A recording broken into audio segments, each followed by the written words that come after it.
magbabayad na tayo. Ayan, dashboard. Ayan, pay now. So, punta sa IMA Bank lang tayo.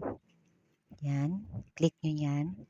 And then, kita nyo ang minimum amount. Pwede lang magbayad ng 437. Pwede lang. Then, kung mabayad ako ng 5,000, so tinayip ko doon 5,000. Then, continue. Confirm.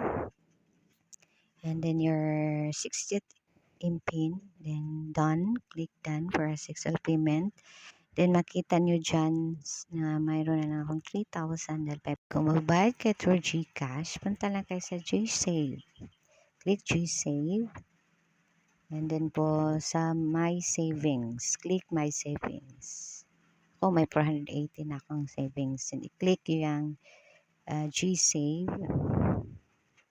So, makikita nyo na mayroon kayong 480.36. So, mag-deposit lang kayo dyan. Diba? Ang ukalit nyo is, ang laman yung load wallet nyo, i-type nyo lang at mag-a-add yan sa savings. So, yan. 480 na ang laman ng yung GSave. At parehon lang din yan ang laman din yun sa CMMB. So, magbayad kayo through GCash. Makita nyo yung GSave dito.